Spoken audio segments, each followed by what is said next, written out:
2021. We do appear to have a quorum. Anne, if you would please call the roll. Alder Foster. Here. Alder Furman's at another meeting. Rebecca Hummel said she'd be late. Eric Sundquist. Randy Udell. Here.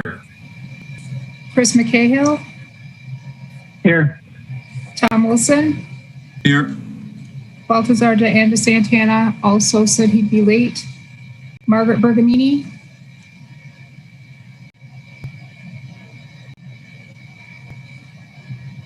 Present. Audrey Lankella. Present. All right. Thank you, Anne. We do have a quorum. And if our tech facilitator could please go through our standard virtual meetings opening statement. Sure. All right. Welcome to our virtual Transportation and Policy Planning Board virtual meeting. We're going to cover a few basic items before beginning. If you lose connection at any point during the meeting, you can reconnect by clicking the link or calling the number in your original email. To members and city staff, members, if you are able, please activate your video and keep it on for the duration of the meeting. Staff, if you are able, please activate your video when you are speaking. Staff and committee will have muting and unmuting control for themselves. Use the raise hand feature when you'd like to be recognized to speak, ask questions, or request a roll call vote. During any roll call, all panelists will be unmuted briefly. Staff, click raise hand if you are asked a question. The chair will do their best to call on committee members in the order in which their hands are raised. Lowering your hand will take you out of the queue. Members of the public who have registered to speak, the name you entered in Zoom must match the name you entered in registration. You will remain muted until called upon. The clerk will tell you when your time is up. After speaking, a member of the body may ask you a question. If you need to share documentation with the board, please send it to the email listed in today's agenda. Chair, the floor is yours. Thank you, Jesse.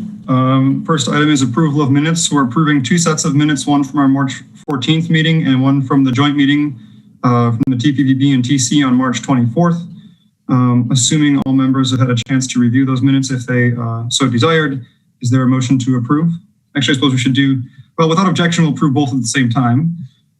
Is there a motion to approve both?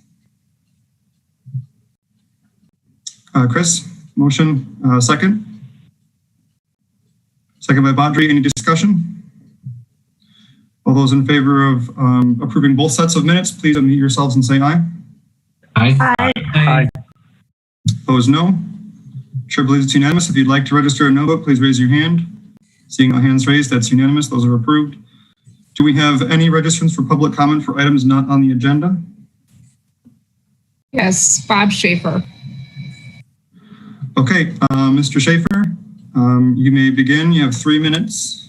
Okay, I've unmuted. Are you able to hear me? Yes, we are. Go ahead. Okay. First of all, I want to thank you all for taking the time to give to this important area and welcome to the new members. A couple things. One of the things that I did was I looked at your proposed station pictures that you put out there showing the different things. One of my observations is that none of those pictures indicated anywhere near the scenario that you have for the Madison. That the streets that are around them do not appear to be heavily trafficked, as it would be in East Washington Avenue. The other thing is that I have long suggested that you take some of the buses or some of the bus routes that you're working with and you create a temporary, excuse me, temporary bus rapid transit plan just to see how much of a ridership we get. The current ridership in Madison has been dwindling over the years. The last year was the second lowest. I'm talking about 2019 was the second lowest of the last 10 years. I think that putting this much effort into a system that is not likely to succeed is going to be a fruitless experience. That I just encourage you to give more thought, right now we don't have any facts that are out there that I've seen that will indicate any kind of ridership on this. And when you take all the buses off of East Washington and you leave only the BRT buses on there, that now the BRT buses are either going to have to stop every 2 blocks, or that people are going to have to walk a lot farther to get to the East Washington buses. So I think that this plan is not a plan that appears to be successful in what I can observe based on my previous experiences with the transportation in Madison. Thank you, Mr. Schaefer. Are there any questions for the speaker? Seeing none, are there any other registrants for public comment for items not on the agenda? No. Thank you, Anne. Are there any communications, disclosures, or recusals from members of the board? Please use the hand raise feature. Seeing none, our next item is Legistar 64589, accepting the report titled Comprehensive Plan 2021 Progress Update.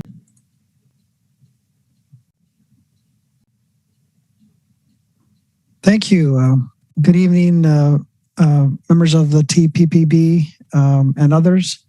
My name is Brian Grady. I'm with the City of Madison's Planning Division, and I'm here to present the second annual progress update regarding the city's comprehensive plan. I was before the TPPB, I think it was last June or so, with our first annual version. This is our second annual update. We'll keep doing this each year to track progress towards recommendations in the city's comprehensive plan.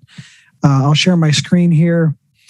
I have about maybe 6 to 8 slides or so to present, and then I'd be happy to take any questions or comments anyone might have. So let me share my screen here. Hopefully you can all see the PowerPoint here. Seeing a head nod, thank you for that. So again, providing a price update on the city's comprehensive plan. We'll do this each year. I'm presenting to the TPPB. We'll go to the Plan Commission next, and then Common Council as we look for acceptance of this report. Here's a picture of the plan that was adopted in August of 2018, so just under 3 years ago. The city was adopted. We're required through state law to have a comprehensive plan to guide a number of things. It's a Wisconsin state law that we had this in place. And when we did this, we were actually updating our 2006 version of the comp plan, which was our first version. This was our second one. We just did it almost 3 years ago. And our goal with this plan was to make it, although it's still fairly lengthy, make it fairly concise in terms of guiding the city's, basically identifying the city's priorities, but making it more precise so that we can track progress on an annual basis. And that's what we're here for today. The plan was adopted after about 18 months of community engagement. We had a pretty significant budget that the city provided for this project. It was intended to really reach a broad range of folks in the community to help guide, again, what are the city's priorities going forward as we look out 10, 20 years into the future. We did reach about a little over 15,000 people during this process. We had a very particular interest in reaching folks that are less involved typically in city processes. And that included certainly underrepresented groups. And so we used a variety of mechanisms. This slide right here describes some of those avenues that we had to obtain feedback from folks. And again, we really tried to get feedback from folks that we had not heard from, hear from as often to help guide, again, the overall city priorities. Overall, this process is kind of like a second feedback loop that we're trying to complete here. During the process, we received a lot of feedback from folks, a lot of questions, concerns from folks asking, how will my feedback be used? Will it really be used? How will this guide the plan? How will the plan guide the community's work going forward? How does this all work? Where are kind of the levers to affect change in our community? And so we were really diligent throughout the process of, again, kind of reporting back what we heard and how the feedback we heard was being used. And so in phase one, during the planning process, we received feedback from the community. We incorporated that into the plan. It was kind of a 3-4 step process that we did. We kind of basically showed our work to show how feedback was used, translated into plan recommendations. Step 3, the city is taking action to implement recommendations. That's an ongoing process. And then this progress update right here is really step 4, where we're reporting back to the community on what we've been doing, what the city's been up to advance recommendations related to their feedback, their priorities. And here I'll mention that the focus of this document, really the audience of this document, are community members. And particularly, we had a number of resident panels. These resident panels were groups of residents organized by different facilitators that, again, kind of many grassroots organizations that we received feedback from. And so this is our way to provide more detailed feedback on what we've been up to related to the feedback we received from those folks. Again, these are folks that are maybe not plugged into the city processes all the time, maybe not checking the news on a daily basis like some of us do. That's me included. But just want to really know what is the city doing to address the issues that are most important to them. And here's the cover photo, and then kind of an overview. I'm just going to highlight, since we're at TPB, just one of the main elements, land use transportation. But a cover photo highlights the response on State Street to the murder of George Floyd and the artistic response to that, community response to that. This first page kind of describes some of the background. This document is in Legistar under this item, in case you're wondering where to find it. But overall, this kind of talks about what the comp plan is intended to do. I'll mention some of the things. It does help establish priorities for how the city spends its time and its money. It informs decision making. It guides private development through the land use and growth priorities map. And we hope to overall kind of create a framework for moving our community forward to address the issues that the community members provided to the city. Our comp plan progress update is organized by the 6 elements that are in the comp plan, which are the 6 boxes bottom right in the slide here. Again, we'll focus on land use and transportation. And I'll mention that the city is working on adding a 7th element, which is health and safety, which will help our comp plan to reflect more of the city departments. Right now, capital requests are required to be tied back to comp plan recommendations. And our comp plan didn't cover really all the different departments. So we're kind of operating under the state law elements or categories. So we're still trying to improve that situation there. But next year, we hope to have a health and safety element and be also tracking progress on those recommendations. Then to jump into land use and transportation here, the components of this update, we have a spotlight project, which in this case, for this year, for this section, is Vision 0. Then on the right, we have other highlights. And then we also have a matrix which I'll get to that tracks all the recommendations. Overall, the comp plan is organized by goals. There's 2 goals for each of the elements. There's 50 strategies total. And so about 8 strategies in each of these elements. And then each strategy has about 2 to 4 actions, a more detailed action step, a more near-term action step in most cases. And so here we're just summarizing where we've seen progress over the course of the last year. This update we cover the calendar year. So this update covers calendar year 2020. So a lot of our progress update is really recognizing all the work that was done in response to COVID. Affected many different city services. But here there's, in this section, many other projects just kind of kept plugging along despite COVID. So here, spotlighting, again, Vision 0, the lowering of the speed limits along some of the roadways, and a lot of the other key like pedestrian and bicycle improvements that were made through the Vision 0 project initiative. Our other highlights, I'll just mention the transportation-related ones. We are highlighting the transit network redesign project, which really got started in earnest in 2020. We are highlighting some of the BRT progress with the small starts, grant application to FTA, finalizing some of the phase 1 east-west BRT route. Just below the photo there, we mentioned the Madison Yards TDM plan that I'm sure this committee spent quite a bit of time on. It's kind of one of the first larger TDM plans for a city project. That's a project in the Hilldale area. We talked about the Oscar Mayer Special Area Plan that was adopted.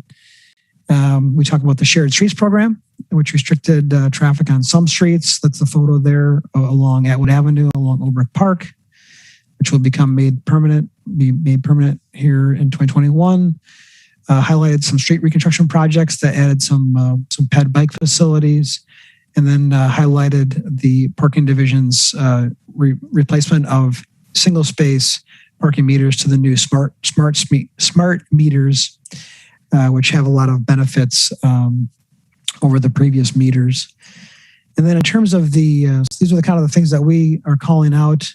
And then we also include a kind of a status check of all the different actions. So overall, there's 172 actions. There's 2 goals for each element, about 8 to 10 strategies for each section. This element has 9 strategies, and then there's about 2 to 3 actions. Those are identified here, A, B, C, and D, etc. And so we are tracking the status on all of these. We have 4 options here. We list them each of these detailed actions is either an ongoing thing, which is probably something that's maybe doesn't have a clear ending point. It can be more of a policy thing. If you're going to do this, consider this. When doing this, make sure we do this. If things have a clear starting and stopping point, we either have them as not started, in progress, or complete. I don't know if we have any completes not in this section yet. And so again, we're just trying to track where we made progress. And our goal here is not only to kind of complete the feedback loop for the community, but is also helpful for departments in terms of doing work planning, for the city in terms of doing budgeting, just again to keep track of what the community's priorities were and how we're addressing those. I've highlighted what's changed since last year with these red arrows here. And so we've changed the status of these under regarding transit service. And this is also, I should mention, organized in order of a ranked priority amongst the community. So strategy 1 regarding transit service, especially to peripheral employment residential locations, was the highest ranked strategy for this section. And it talks about implementing more metro routes that connect peripheral areas of the city without going through downtown. That's in progress as part of that network redesign. Prioritize improvements for transit-dependent populations when integrating metro routes and schedules with BRT. So that's in progress, again, as part of that network redesign. Integrate BRT support features into street reconstruction projects. We did that on University Avenue, and that will continue for some time. We talk about implementing TOD overlay zoning along BRT. And that's the city received an FTA grant for that, which will kick off some more progress on that topic. And a couple others, develop and adopt a citywide ped and bike plan that advocates for implementing kind of modern design principles, although these are always changing, into the city's network. And then also keeping in mind that we can, sustainably maintain these with the kind of the ongoing fiscal requirement is for these improvements. And then finally, use technology to enhance the parking management systems, which we're doing with the smart meters, again, just using our parking, being able to monitor it more effectively, and can also do things like dynamic pricing, for example. So that's what we noted. In putting this document together, we're working with really every city department, staff, many staff, probably 30 or so staff putting this together. So we're sourcing it from all different departments, authored by the planning division, but again, certainly an interagency project to put this all together. And with that, that's all I have. Overall, we're seeking is really acceptance of this report or a recommendation to accept the report. And again, we'll go to Plan Commission and Common Council. And with that, I guess I'll turn it back to the board to see if you have any questions or comments. Thank you. Any questions for Brian? Alder Foster, go ahead. Thank you, Brian. Yeah, I had a question about strategy 8. I don't know if you had an arrow by D under the action of develop and adopt a citywide pedestrian bicycle plan. Do you have more information on what that update is, why that was changed, or maybe it's somebody from DOT staff? I don't know.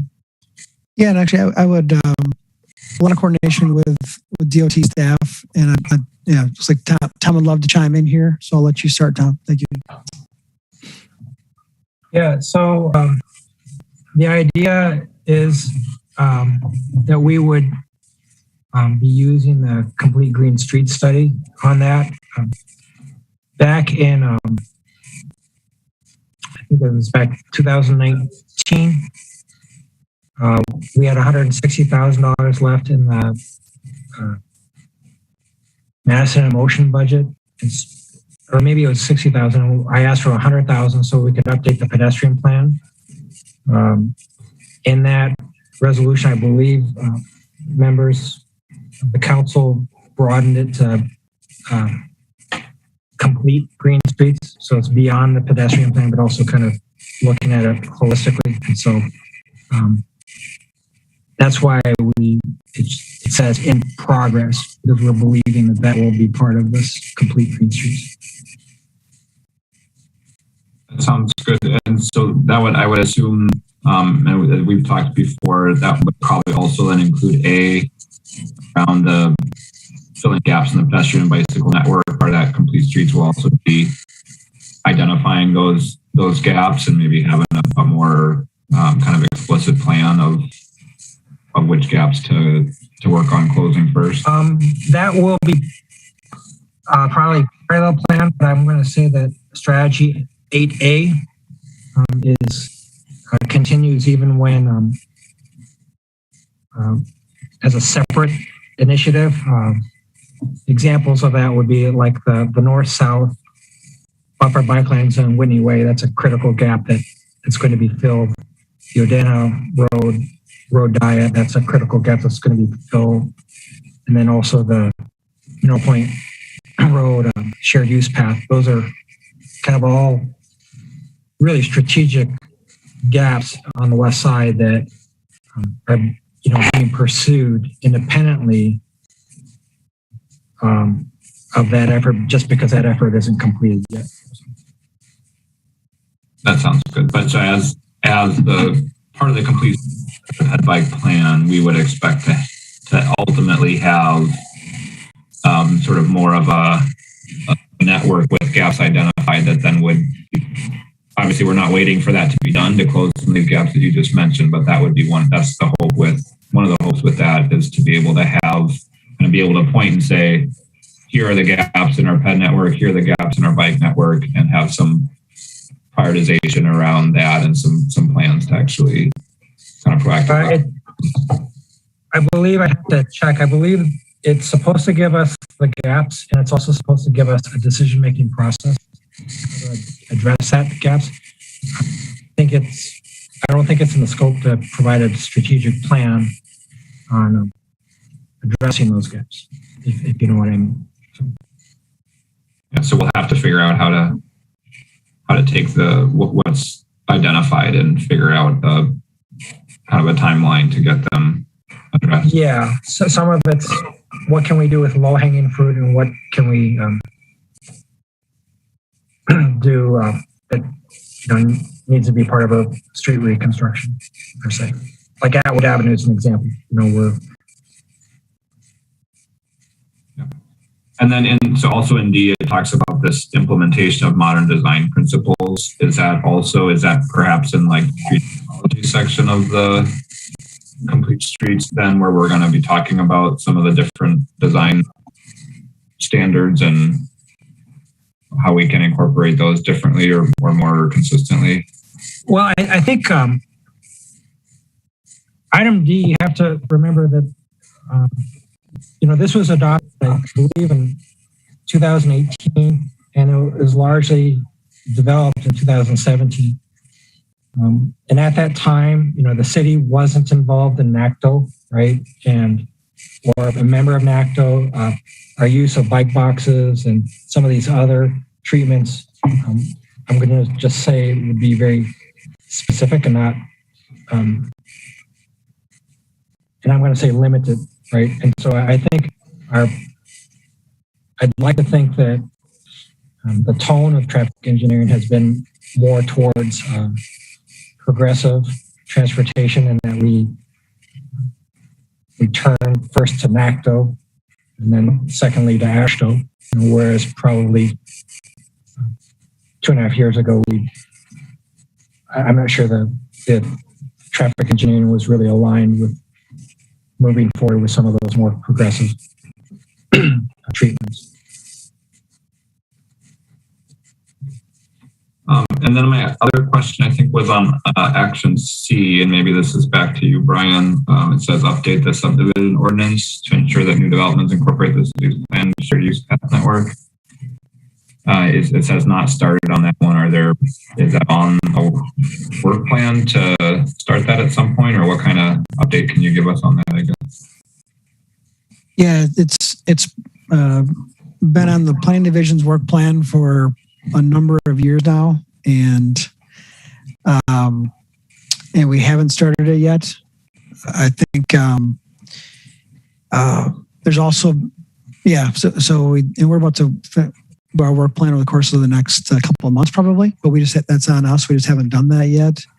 There was a time maybe about 5 years ago or so where we weren't always confident that we were going to get the paths that our plans called for. And I think that updating the subdivision ordinance would be one way to have a little more regimented way of doing that. I think also, though, maybe that Complete Green Streets project could also accomplish some of that. So maybe some of the things that we're doing that are getting us where we want to be, but the subdivision ordinance would provide even a little more certainty. And this gets into the question of, exacting paths from developers where what can we exact, what can we not exact. It gets into that sometimes very difficult topic. But that's on us. We need to do the subdivision ordinance yet. And our ordinance is, I think, from many decades ago and just haven't got there yet. I might add that I don't know if we have a full shared use plan yet, and we still do have the eminent domain restrictions, and so we typically have to look for innovative ways to implement those paths in light of the eminent domain restrictions from the Act 10, or I don't think it was Act 10, it was the budget process from the state 8 years ago. Right, but the subdivision process, as I understand it, is not using. Yeah, that's correct. That would be one of those things that we should be focused on, I think. So I don't know, maybe that's something planning staff could talk with DOT staff about and make sure it does get onto a work plan at some point. I do think it's an important one, and I think along with it, while it's not called out here, an item that's been popping up for us a number of times at Transportation Commission is around street widths and street designs for new developments as well. And I've had some conversations with Chris in engineering around sort of the platting process that's also tied into that same ordinance and kind of the typical widths that we're asking for. And I raised the question when we got the Odana plan update and suggested that as part of that Odana plan, we actually work to identify a little bit more clearly what kind of street widths we're looking for based on the transportation network recommendations, so that then when they come in and when engineering and TE is reviewing the plats that are coming from those developers, they have better information to go off of, rather than right now they're just pretty much looking to that subdivision ordinance, pulling the right of way widths out, putting them down, and then later we come back and say, wait, we should have had buffered bike lanes there. Well, I guess we should have asked for more right away. So I think maybe that if that could be kind of added when that subdivision ordinance is reviewed, I think that question would be really good to address at that time as well. Yeah, and hopefully we can piggyback off some of the work that's done through the Complete Green Streets with some of the typologies, and maybe we can roll many of those recommendations into the subdivision ordinance and kind of get more people synced up, basically. Yeah, I think there is an opportunity for that. So let's make sure we do include it as part of that work. And that'll be helpful. Thank you. All right, any further questions for staff? It does not appear that we have any registrants for public comment for this item. If that's changed, Dan, let me know. No. All right. right, then I would be looking for a motion to accept. And before anyone makes a motion, looks like Alder Kemble and Furman have joined us, but we're still missing Eric and we still have the vacancy. So Badri and Margaret, you both still have voting privileges and can make motions as well. So is there a motion to accept the report?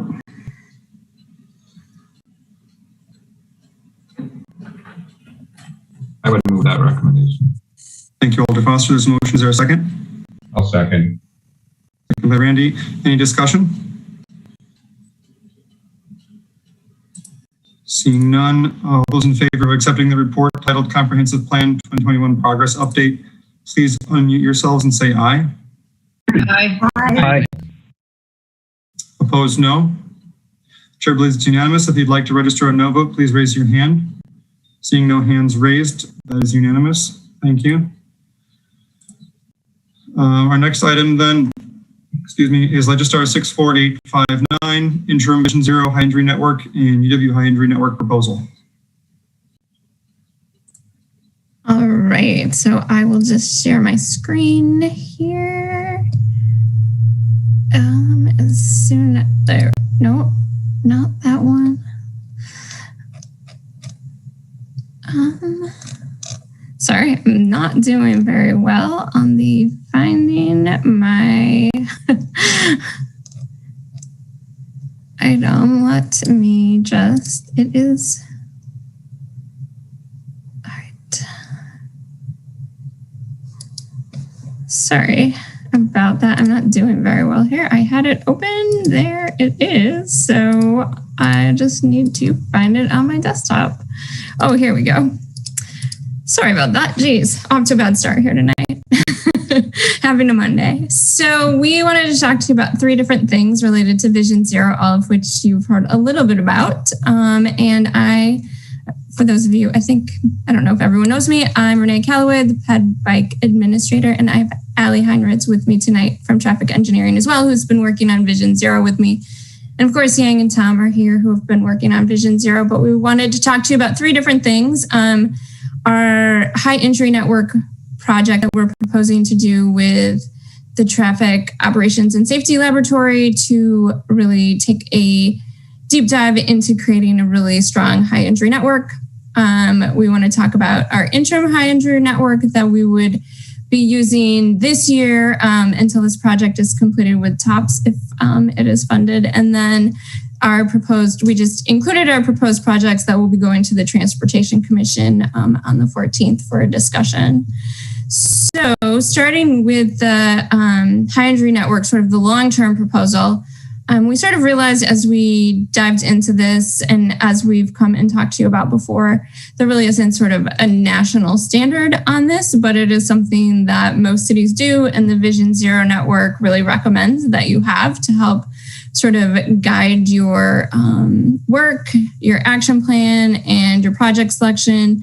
I mean, what we realized as we got into this is that, coming here and talking about some sort of draft ones that we had come up with, that being a college town, we actually have some experts in this type of work right here in our own city at the TOPS lab, and that perhaps working with them would get us a better sort of long-term high injury network plan, especially since this is going to be used for Vision Zero. The Traffic Calming Subcommittee has been talking about using it, sort of engineering capital project selection. So we really wanted to ensure that we had a good long-term vision for how we could do this. So I'll just scroll down and in talking to them and talking about what we had done, what other cities had done, they came up with a proposal for how we might move forward in getting the best possible product. Part of that is just looking a little bit more at our GIS layers. And right now we sort of have these polygons that are used and really trying to just segment that in a way that would work better than what we have now.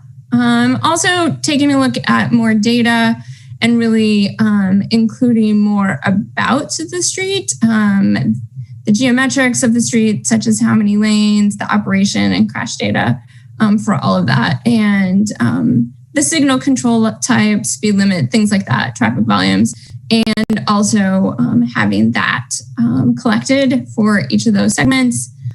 And then to look at a crash prediction model, just to try to take some of the randomness out and some of the ups and downs that you would see if you just are looking at smaller amounts of data or less information. And then trying to get at more of a long-term safety for crash segments. So trying to look at a larger group of streets that are very similar in their geometrics, how they operate, and the types of crashes that you see on them, to get more of a baseline and sort of quantify the road facility using one of the safety measures. There's different ones that you've probably talked about here at various times, just crash frequency and rate, the equivalent property damage only, which I'm pretty sure you've talked about at some point, and then this level of service of safety, and trying to take a much more long-term approach and get just using statistical models to try to get at a better long-term product for the high injury network.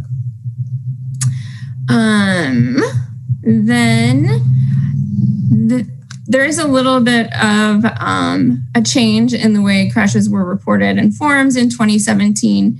So they do like to look at a longer period of time, but also taking into account that crash reporting change and the impact on the data and how it looks. They are just saying that you would want to look at not combining those two, looking at before 2017 and then eventually looking at 2017 on. And then obviously we want to make sure that this can be repeated and ideally repeated by staff in traffic engineering. So part of this proposal is doing a little bit of training on how they've set this up and what we would need to do to replicate it in the future so that we would have those skills and we wouldn't necessarily have to go back and have a contract with them to do it. So just trying to make it so it's not too complicated statistically to move forward internally. And then after they do all of these things, they would actually get to the high injury network and using some statistical modeling. And let's see, I will just jump down to the work plan where we get down to the actual just creation of that network, the development of the model, analyzing the crashes, and then coming up with some segmentation to get at a much more rigorous high injury network than just looking at, 5 years, 4 years of crash data and seeing what that shows you each year. This tries to include a little bit more of that predictive nature and that longer term look at crashes. So I guess I can maybe keep going or take questions on each item, maybe, whatever you prefer, Tom. Any questions for Renee at this point? Alder Foster, go ahead. Thank you. It's looking really good. I guess one thing, will this only be focused on identifying and predicting the high injury network, or will the high injury network also, and the segments and intersections on it, will it sort of carry this information around the kinds of crash? Like, will it help inform the potential solutions and interventions, or is that going to be done like by case studying all of the crashes? Yeah, that does. Will the high injury network carry any of that sort of knowledge around the kinds of crashes that are happening with it?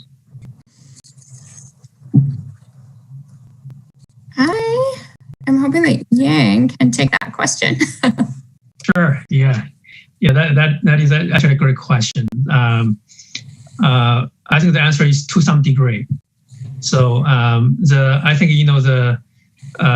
so they're going to use two methods to develop the high injury network. the first approach is pretty simple. That's mostly based on frequency, and then assign those to different segments. The second approach, which is more sophisticated, is based on the prediction model and also based on some statistical analysis. In this case, they recommend to use empirical base analysis. Can get rid of the some of the bias out of the data. Also, they're going to weight the crashes based on severity, based on EPDO. I think for long term, this is more scientific. So this will have the different type of crashes accounted for. So I think in that regard, I think the answer is maybe a little bit yes. It can inform us, on the countermeasures, but we still have to really dig into each intersection segments, the highly ranked ones, and really look into what happened at each location and develop countermeasures. So from that regard, the answer will be kind of no, but it does provide some starting point for us, and then we'll dig into more of that. Sounds good. Thank you. Yeah, great question. All right. Seeing no further questions at this point, go ahead, Renaud. Well, Chris, go ahead. Okay. Continue, Renee. Go ahead. All right. So next, I will just take a look at our interim high injury network. So obviously we still need to keep moving forward, and the TOPS lab project, they're estimating it will take about 5 months from when the contract starts. So we need to continue moving forward with this project, programming things, working on the action plan, things like that. So what we did is we just took some of our conversations from before and created a pretty simple version of an interim high injury network that we could use just until that project is completed. So based on our discussions we had before, it includes all of your K and A, fatal and serious injuries, as well as your minor injuries for pedestrian and bicycle crashes. And then we just have smaller segments shown and not connected, just to make it simpler with the system that we have now.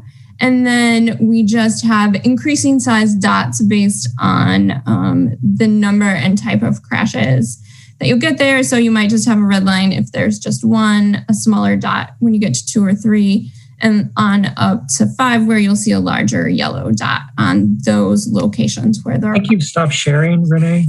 Did you? Did I? Geez, I'm really doing bad tonight. There we go. Thank you for telling me that. So here you can see sort of, if you didn't have a chance to look at this, sort of just a red line for one, and then the dots as they get sort of larger, and then with the yellow center. So for instance, I will just zoom in here. Every time I try to do that, I click stop sharing. So I need to move that out of the way.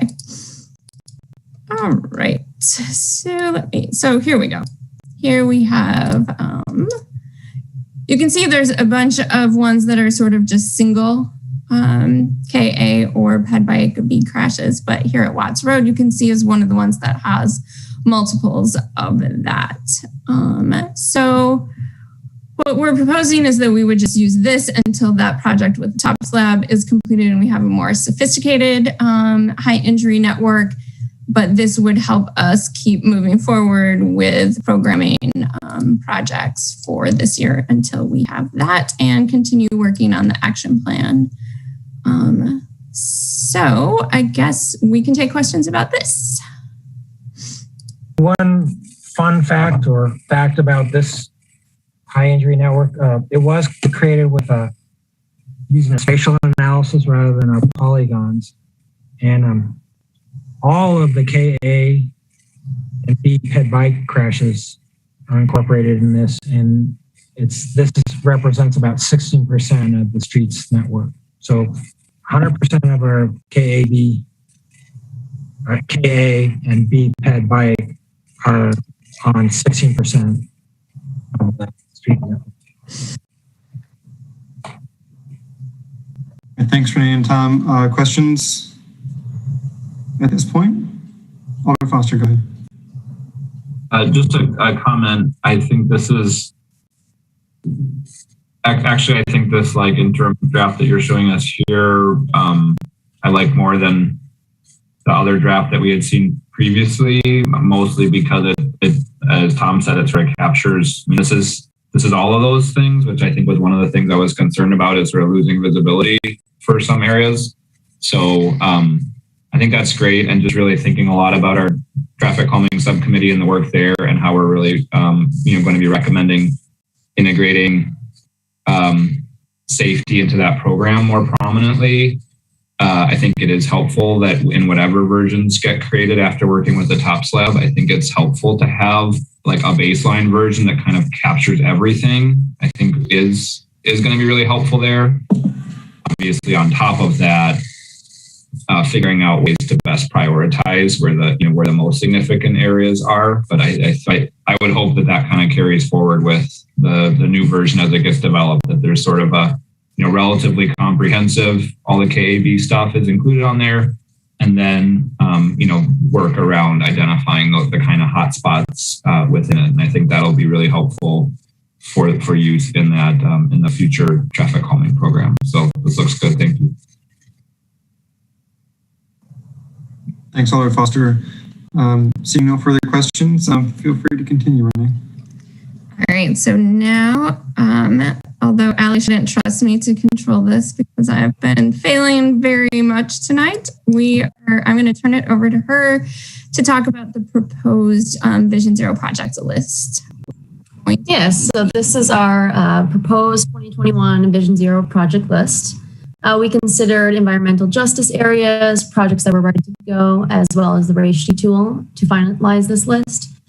We also are working with Metro on any impacts that the projects may cause as well.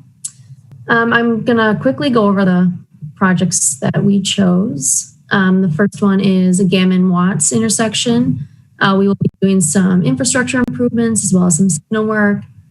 Northport Dryden will be improving the lighting and pavement markings. Northport mid-block crossing improvement. Packers and Scott will be putting in an RFB in Pet Island. For North Thompson, from Sycamore to Highway 30, we'll be doing a speed reduction. For Darbo Drive in Starkweather, we'll be improving the signing and pavement markings. For East Washington and Marquette intersection, we'll be improving the lighting as well as the crossings. For Coolidge, for Coolidge, we'll be doing a traffic speed management. And then Cottage Grove Road, from Drexel to Flora, we'll be doing a speed limit reduction. For Cottage Grove Road in Acewood, we'll be improving the lighting and crossings. For Buick Taft in Fisher, we'll be improving the lighting, crossings, and visual sights. For Park Street, Badger to Regent, we'll be doing speed reduction. Park and Wingra intersection will be improving the right turn, so it'll help safety for ped and bikes. Sprecher and Wyalusing will be improving the lighting and crossing improvements. Highland and Regent intersection will be removing that north left turn lane to make it a little less confusing. For Milwaukee and Mulbridge, we'll be improving the crossings and putting in an RFB. For Whitney Way from Sheboygan to Toke, we'll be doing an overall corridor improvement. So improving the markings, signs, putting a bike lane, as well as reducing the speed limit. And then 20 is Plenty initiative is included on here, as well as a Hydrogen Network project with the TOPS lab. Our public engagement campaign as well. And then lastly, the laser radars for the MPD. This is the list. And then we can also take questions now. Are there any questions for Allie? Actually, I want to add that for this list, we're here to see if the board has any general thoughts on the list. But we're planning to take after we incorporating the inputs from this body into the list, we'll take the list to Transportation Commission for their approval at their next meeting. Thanks, Yang. Any comments on the list or questions and comments on anything that we've heard for this item? Go ahead, Alder Foster. Yeah, I was just going to ask if it's feasible, maybe for when it comes to TC, if you could have a kind of a rough estimate of the cost for the different projects. I think it would be helpful just to kind of see that the scope and what the different improvements, how much they cost. I don't know. I think that's probably pretty straightforward. Yes, we are planning to do that. Awesome. Thank you. Yeah, we do have the estimates for each project. And it just adds a little bit over $500,000. That's a little bit over what we have in our budget. So but we'll show the numbers at the TC meeting. Yeah, and we are also working on for the first project. And if you go up to the first item, so for Gamma Watts Road, so we got a grant for a little bit over $700,000 federal safety improvement grants. So we need to figure out how to fund the 10% city share. So right now we propose include the $7,500 design fund in this pot of money. We'll need that in 2021, but the construction will happen in 2022. That's the majority of the money. So we're dealing with the budget at that time. So there is a possibility. We're working with attorney's office to see how, and also finance, how to move forward with this. So we may, we can also take out the $7,500. We'll do a budget amendment for that, in addition to the grant portion of it, and so that may freely be money, and we can. So we may have a little bit of flexibility on other projects. All right, thank you, Randy. Go ahead. With the laser radars, and you'll excuse me if I'm. Well, again, I'm going to use the word, I'm new to this, is reducing the speed at various locations. Have you done this before in Madison? I'm just thinking of Fitchburg, and I have some particular locations where residents have contacted me. And I'm just wondering if maybe that's a resolution to reduce the speed on those particular thoroughfares. And then is the laser radars, is that the mechanism to monitor the lowering of the speed? Is that making sense? Maybe that's to Alexandria, I'm not sure. Sure. So the razor radars, they would be used in sort of, your hazardous speeding violation patrolling, as well as obviously just reinforcing, any enforcement that's done to reinforce speed limit changes. So the radar guns that they use to do the enforcement. Sure. And my concern was if you reduce the speed, that's great and wonderful. And I think this is great and wonderful. I was just curious as to the mechanism to enforce it. That's all. And that's where the laser radars come into play. Is there additional funding then to have additional patrols? So they would most likely, if there were enforcement, use the traffic enforcement safety team, which is sort of the arm that is focused on that type of work. But what we try to do is make roadway changes that reinforce those speeds, as well as use our speed boards as a reminder. We do have have as a part of Vision Zero A. So there are some roadway changes as well. Okay, all right. Yeah. That's clear. Yeah, and sometimes the speed limits just haven't, been changed, even though the roadway has been changed previously.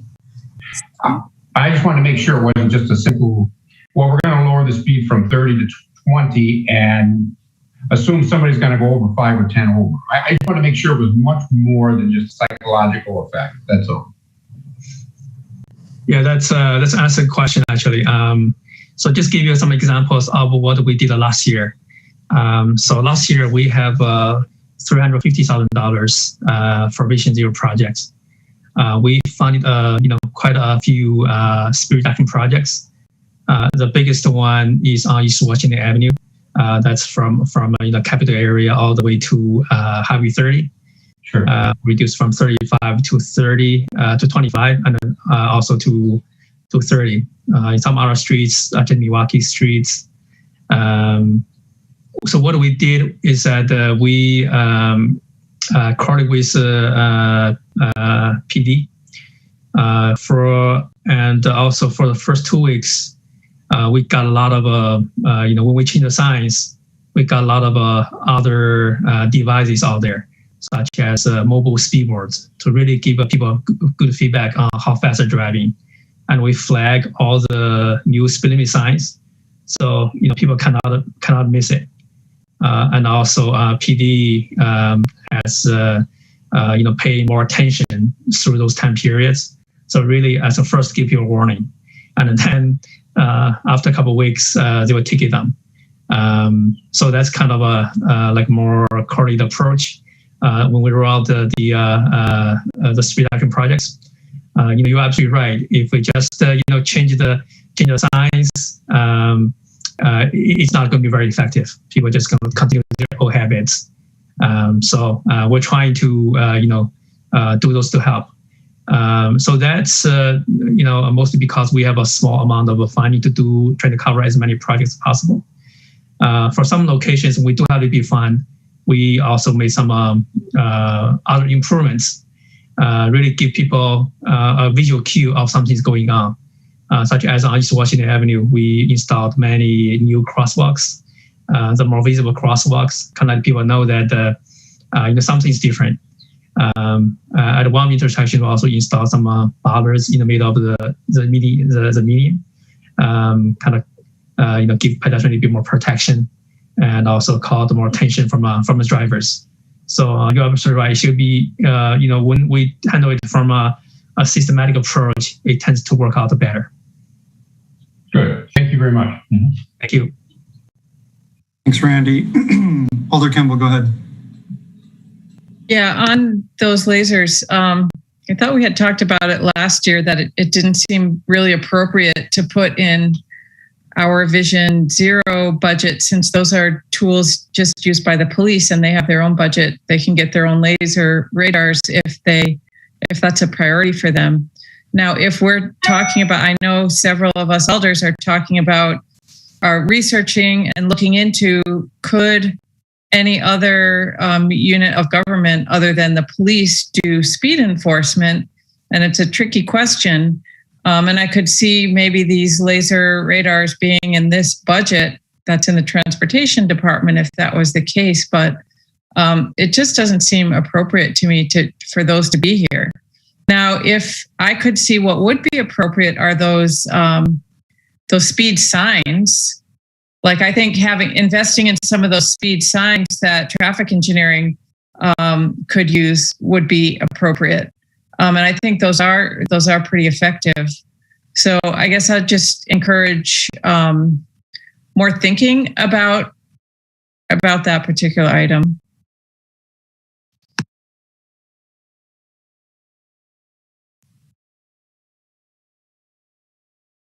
People are jumping around on my screen here.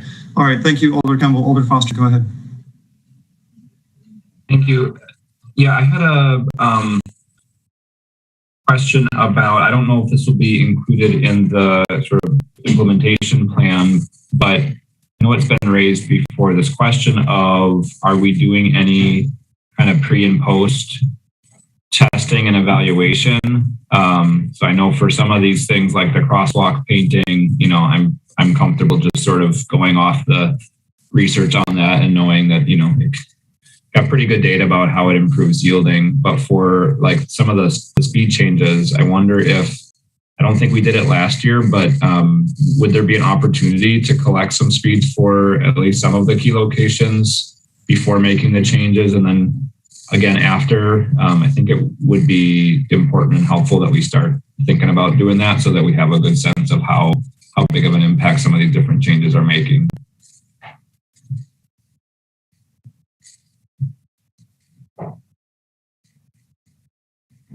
Go ahead, Tom.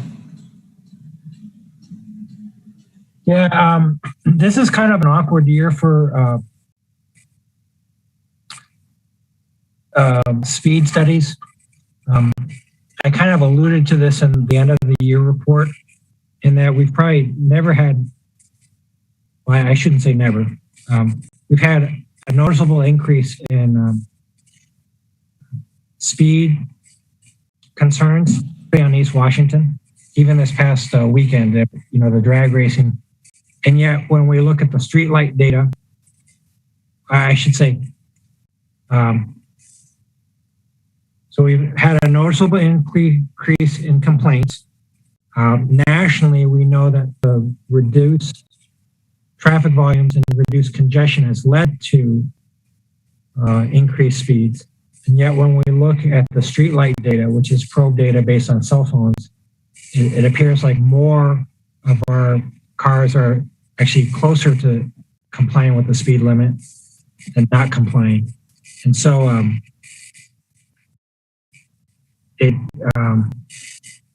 so I think that we have looked at it, and it's perhaps a little bit puzzling, and it doesn't lead us to a firm conclusion yet. Yeah, I guess I do think we should at least one or two locations. I mean, we should be doing like even simply like the week prior to doing anything versus the week after we change the speed limit signs and have the boards up there, and then 2 weeks later and a month later. I mean, these are the questions that people are continually asking. Like, does it really help to just change the speed limit signs, right? I mean, I hear that from my residents. It would be really helpful to be able to do that and then come back 6 months later and see. I get the challenges with COVID, but I feel like it's part of it should be part of this program. I guess it's definitely part of Vision Zero is having data driven. Yeah. So I would encourage us to at least do it in a couple locations if we don't have the resources to do it broadly.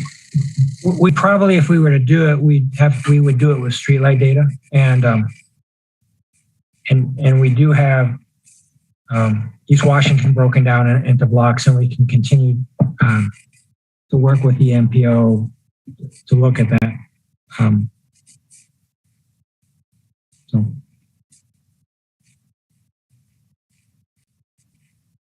Okay, any further questions or comments and feedback?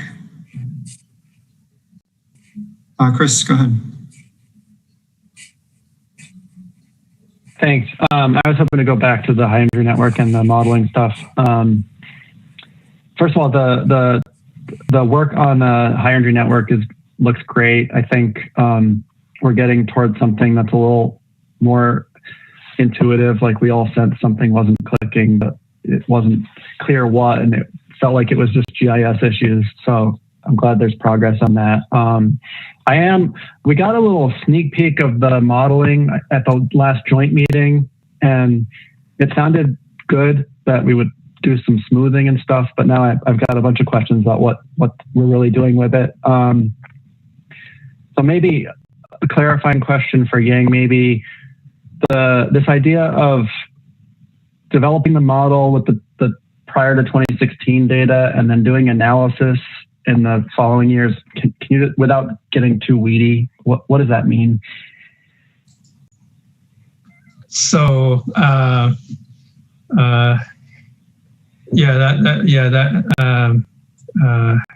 glad you asked that question. So for for UW develop a model that's kind of smooth things out. They need to go about 10 years back to use all those data to do it. And then after the model developed, we'll need a few years more data to input to it and get the prediction results.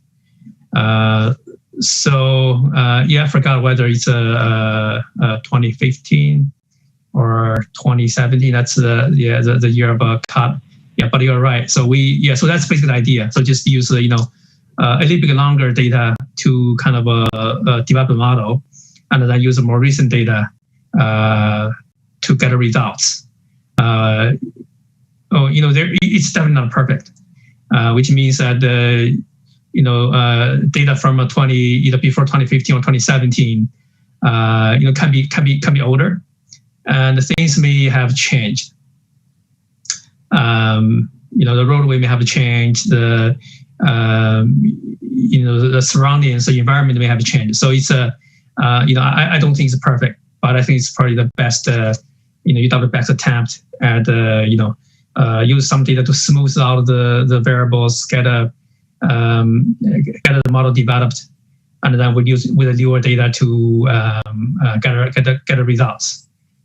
With that said, I think also for the recent data that's used to get results for the prediction, I think for the first few years, because we want to use the data that after the new MV1000 forms were used, which means for the first few years we're not going to have a whole lot of good data, but hopefully as time moves on, we got more years good data.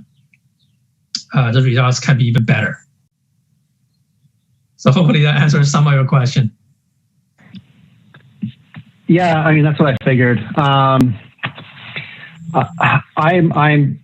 looking forward to seeing what comes out of it. I don't know. There's a lot of red flags for me, just how useful it is. Maybe it'll be a great model that just paints a very clear picture for us and makes sense of everything that was hard to make sense of. But I'm concerned that Vision Zero is a pretty clear concept where we know where the most serious crashes are happening, and there's no black box, and we can put it on a map and see it.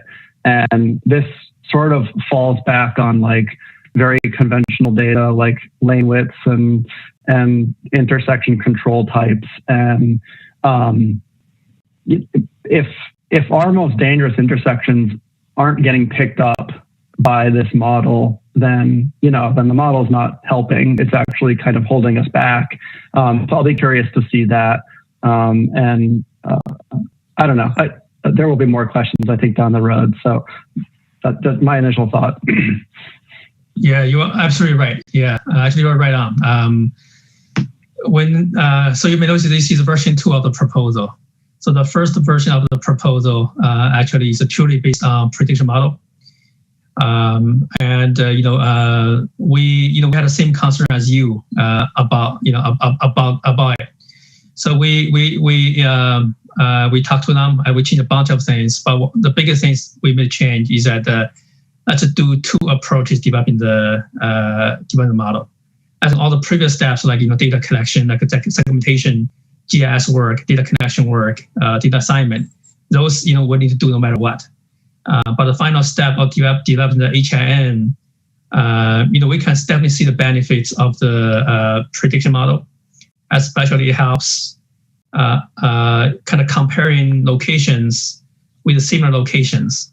As you can understand, for a facility like East Washington Avenue, you should have a different expectations for that than maybe a local street, right? Like a Grand Street. That's one example I brought up as we discussed with UW. 5,000 vehicles a day compared to East Washington Avenue, 50,000 vehicles a day.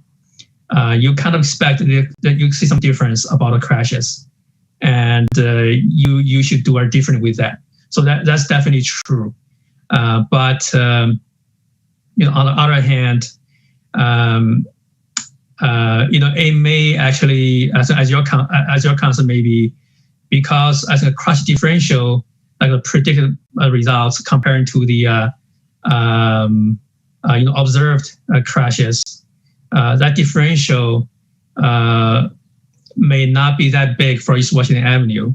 So as a result, maybe the argument is that, things, if we invest $100,000 in one location, if we spend on Grant Street, for example, we may get a more impact, more out of a box. If we spend on East Washington Avenue, you may not really be able to improve too much. That's definitely one of the things that can come up, and we discuss with UW team. So I think we said let's do two approaches. Let's compare. And during the process, we want to update the board on that, and I think we'll kind of figure out what's the best approach to move forward, or maybe how to balance the two approaches, maybe a hybrid approach. The reason that UW team is aware that we are bringing this proposal to the body tonight for feedback, and also bring to the TC for approval as part of the Vision Zero projects this year. But we did ask them to be here because we want one, they're not on the payroll yet. Two, we really want to for the group to be feel more comfortable providing us critique, so that we can bring back to the team and we can work with them. So one thing I think we added is that we want some flexibilities. Depending, we told them that we're going to bring them to TPBB if if TC approves the project, and they expect to kind of adapt the approach as we move forward. So I think at the time we'll have more opportunity to discuss about the details with the experts at UW. So thanks. Yeah. That makes sense. And you got your candid feedback. So mission accomplished. Let's just not lose that raw data. Yeah. Thanks. Thanks, Chris. Thanks, Yang. Alder Foster, go ahead. Yeah, thanks. Just one quick follow-up on something that Yang said, and that's come up in our traffic calming work a lot, is this question of, what can we do, or how valuable, what impact do we expect the intervention to have? So I kind of asked that question to Renee as well. So I think the Hindry network is really going to be focused on identifying the problems and the magnitude of the problems. But hopefully we are putting some real energy into the broader Vision Zero design around trying to also classify the value or the impact of these different approaches. I look at the kind of list that we're looking at, and there's a lot of put a continental crossing in, improve some lighting, a few kind of smaller speed reductions. And I think it'll be really important, as when Yang said, what's the bang for the buck? We can identify the worst places, but I think we need to also be able to evaluate what can we do about it, and what are the different scales of the interventions, and not be satisfied, putting up a little extra signage if if the goal of Vision Zero is to actually prevent those serious injuries and deaths. Does it call for something more radical? And so I think I just want to make sure that we're thinking about that side of it as intently as we're thinking about the Hindry network, so that we're not left knowing really, really well where the big problems are, but not having a lot of sophistication in terms of the toolbox, and not approaching the real serious problems with the tools or the interventions that it's going to take to actually fix them. Go ahead, Yang. Yeah, so if the board has no other questions, I would like to bring up another kind of quick update. But I want to wait till the board finish asking questions. All right, Tom had his hand up, so let's go to Tom. Yeah, I think I just wanted to piggyback on both Chris McHale's concerns and Alder Foster. I think the first approach kind of addresses what you were saying, Chris. We really want to know where are the deaths happening. And that was not included in Top's lab first proposal. And then Alder Foster, I think what you want to say is where can we get the biggest bang for the buck? And that's where their predictive model, they are kind of oriented in that direction because that's the type of work that they're doing for the state. And so that prediction model probably will have value and evaluating countermeasures and what, just because we put a sign up, is that sign really effective? And the predictive model would be more of use for that type of exercise.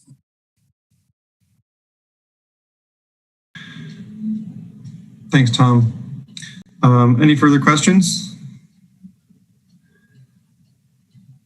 All right, Yang, go ahead. Okay, yeah, thank you, Tom. Yeah, the update I want to provide is regarding the action plan deadline extension.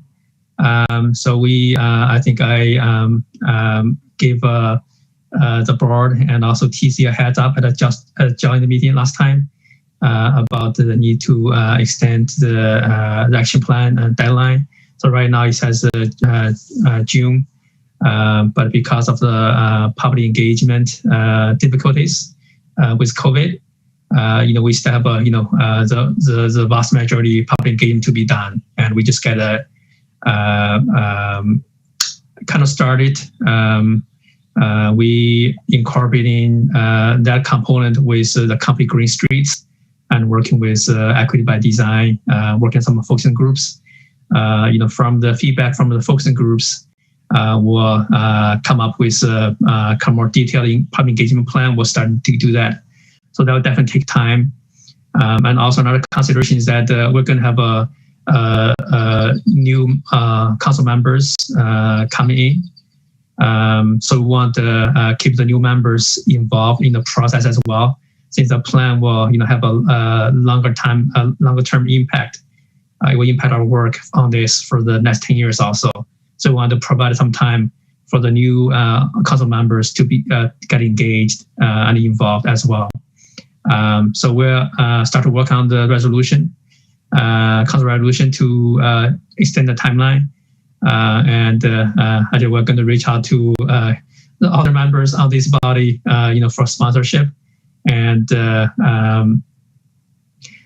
right now we're looking at either, by end of the year or maybe a little bit later, because I think November is going to, I think probably by November, December-ish. I think in June, we're trying to bring, a really draft version of the action plan to the board for review. But more like, bring the kind of the final version to the board around December-ish. But we understand that, November is very busy for everyone with the budgeting, all the budget meetings. December, typically, because holidays, there's only one meeting. So we may look into maybe something like March-ish, just to be safe. So I think the staff team will dig more into that this week, and we'll reach out to the other members on this body for sponsorship for that. So just want to provide that quick update. Thank you. Thank you, Yang. Are there any further comments or questions for the interim proposal? Seeing none, I guess I would entertain a motion to accept the interim network proposal.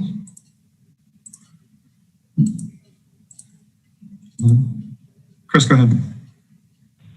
Yeah, I move that we accept the report. Thank you. Is there a second? Is that the motion you're looking for? Yeah. Yes, thank you. Is there a second? Second. Second by Randy, thank you. Any discussion? Seeing none. All those in favor of accepting the Interim Vision Zero High Injury Network and UW High Injury Network proposal, please unmute yourselves and say aye.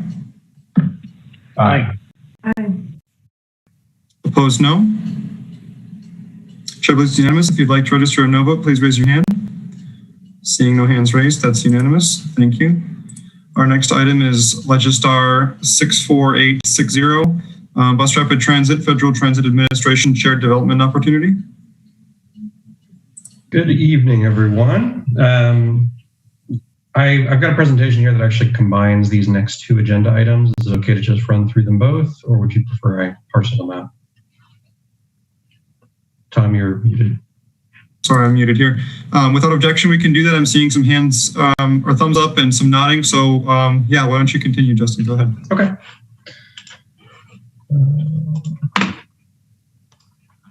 All right. Can you all see that? Yes. So I want to run through a couple different things on the BRT project that are kind of refinements from the last time we talked.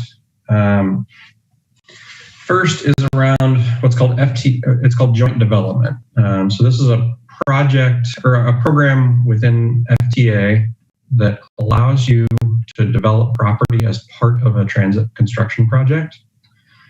And this program was, it was kind of conceived originally around subway construction, where they would do what's called cut and cover, where they would have to buy a piece of land, dig it, excavate it out, build a subway station, and then fill it back in. And so they were left with a piece of property that they could then redevelop. The rules have been expanded a little bit in the time since to include construction staging for any transit-related project. And so our project as a BRT project would be eligible for this. And there's a couple things about it that are appealing. So one, you can use the project funds, the project budget, to acquire a piece of property that you could then use for construction staging. Two, after that construction is complete, so after it's served its transit purpose, that land can be redeveloped into a transit supportive land use. And so that can be pretty broadly construed, but is largely considered a mixed use development of some sort that would generate ridership and density in the corridor along the transit line. The portion of money that the federal government spends into the project or into this parcel. So, in our case, the BRT project is around 65% federally funded, 65 to 70%. And so essentially the federal government is contributing that amount to purchase this property. Their interest, their dollar amount interest, needs to be recouped from the eventual end developer. However, that money doesn't go back to FTA. It goes to the transit agency to help supplement operating expenses going forward. So it has the potential to be another operating cost revenue source or operating revenue source for Metro. And then land that's already owned can be contributed to the project in lieu of cash. So essentially we can, instead of bonding for a certain amount, we can contribute that value in land. So the reason, the one specific property that I think has a lot of potential, is a city-owned parking lot parcel. It's called the Brayton lot, just east of the square. We did have an appraisal done on that property, and it appraised at $12.3 million.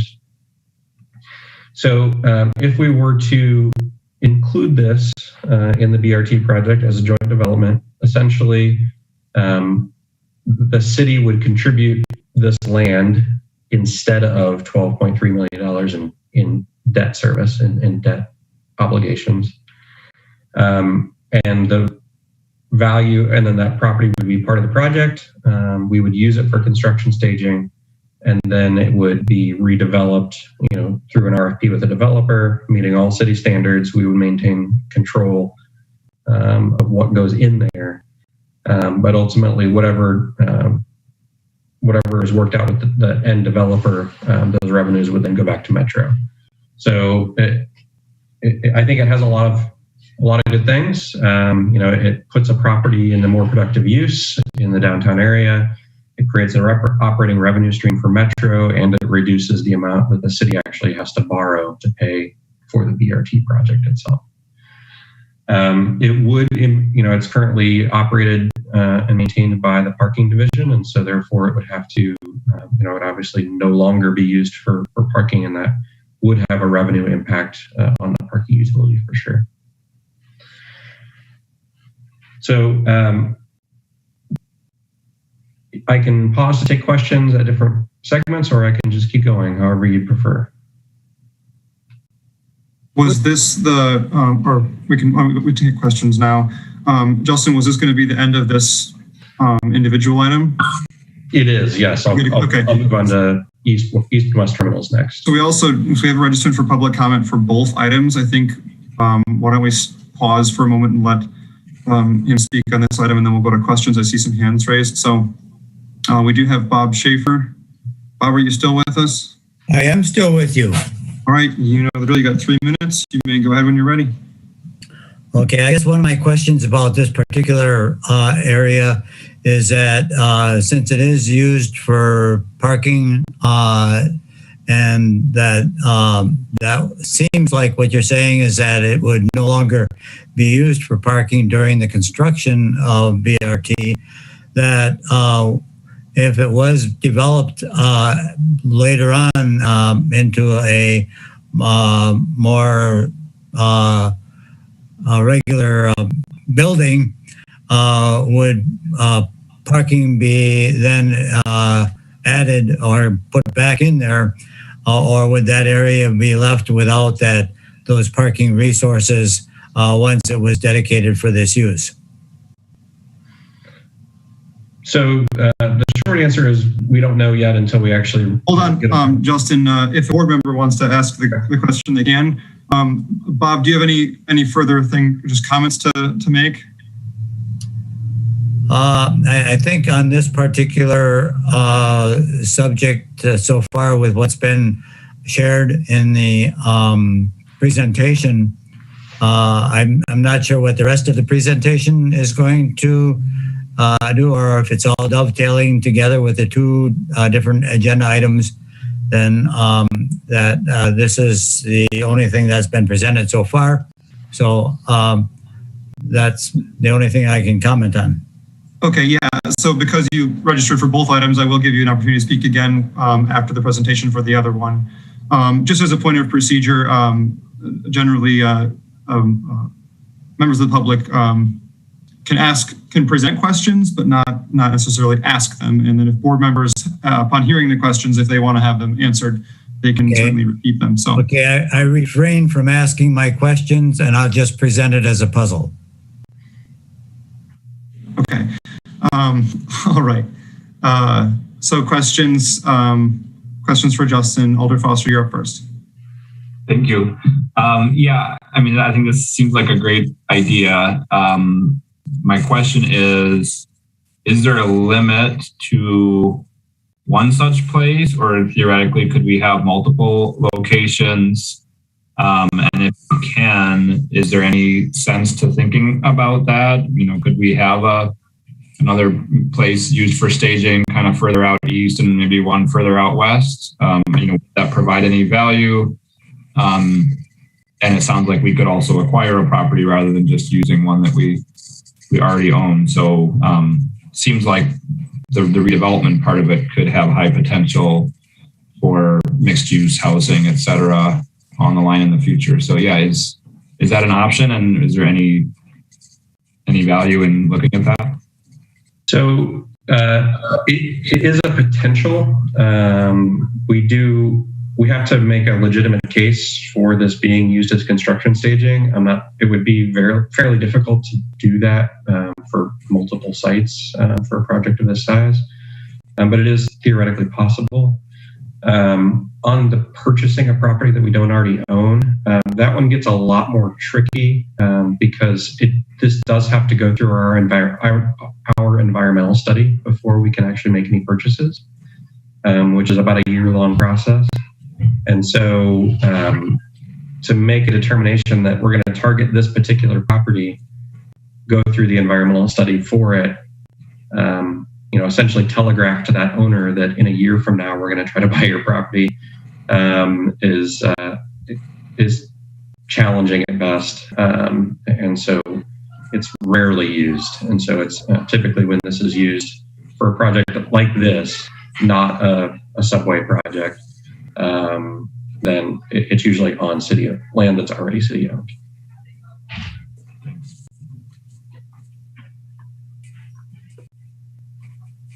Right. Thank you. Chris, go ahead. Thanks. This financing stuff isn't my strongest area. So if we're not purchasing a property, what's the role of FTA? I know they would have provided a funding share to buy a property, or am I misinterpreting that? Yeah, so this part is quite complex. So essentially the project, the BRT project itself is buying the property, but the city is contributing it to the project in lieu of cash. So it would actually transfer title to whatever holding entity the BRT project would create for it. But because the city already owns it, the city is able to contribute it in lieu of cash. Okay. Yeah, it's a bit of a puzzle there, but it's been used effectively. So there's no federal share. There is. So it would be the $12.3 million would count towards the overall project budget. And this is a piece that I probably forgot I see. Is that because of the shift to FedEx rather than Oscar Mayer, we were able to create some margin within the BRT budget itself, because the BRT project had planned to spend about $25 million to renovate the Oscar Mayer facility. Most of that is no longer needed, and so we've already applied for a grant for a 50% of $160 million. And so we do have a little bit of capacity to add the value of this lot back into the project without increasing the overall project size. Okay, that's a little clearer. Thanks. And then just on the mechanisms for generating operating revenue after the fact, it's leases and whatnot? Yeah, so we have to maintain what's called continuous control over the property to make sure that it continues to be a transit supportive use. So we can't just sell it to a developer on the speculation that they're going to build some sort of apartment building or something. We actually have to ensure that happens. And the way that is typically done is through a land lease arrangement, to where rather than just selling the property for $12 million to a developer, we lease the land to that developer for 50 years for $500,000 a year or something like that. And those land lease arrangements are, I would say, not common, but not terribly uncommon either for large development projects like this. And so, but in doing that, it creates kind of a steady funding stream for Metro rather than just a large lump sum all in the front. Okay, thanks. Sounds like a great opportunity. All right, thank you. Tom, go ahead. I'm not muted. Yeah, so to provide clarity on this, we would need, permission to do this from policymakers. And so that's why we're bringing it to you. Is this something that we should introduce into council?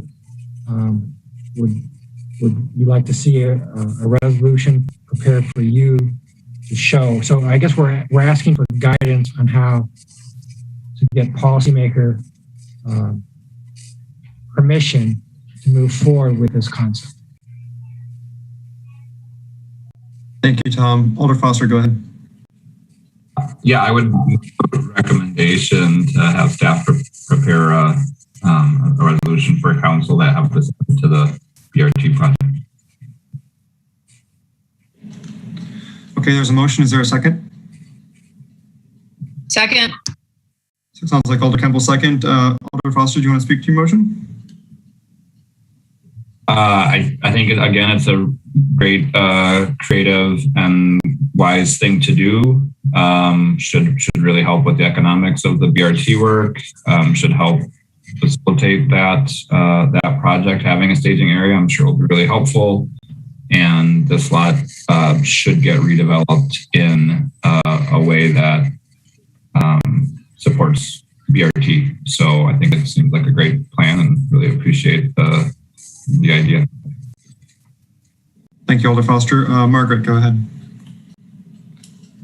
Yeah, quick question on this. I don't recall if we've ever had to do any kind of environmental assessment on this lot. And I'm wondering if it would be included in an environment, if we would need to do that, were this to be included in the project in this way? Yes, it would. It would be folded into the overall environmental study for the BRT project. Okay, thank you. Okay, any further discussion? So Alder Foster, I didn't write down what your motion maybe perfectly correctly, so I'll just state it here and you can correct me if I'm wrong. So the motion is to direct staff to prepare a proposal for approval by the Common Council to implement this. Did I get that right? I didn't hear you. Okay, excellent. All right, all those in favor of directing staff to prepare a proposal to approve this plan for the Common Council, please unmute yourselves and say aye. Aye. Aye. Aye. Opposed, no. Chair believes it's unanimous. If you'd like to register a no vote, please raise your hand. All right, seeing none, that's unanimous. I guess we'll just move on to our next item then. Legistar 64861, BRT West and East Terminals. Right. Continue. So this is related to, in the latest LPA document that you all approved, there were two different options for the Western Terminal.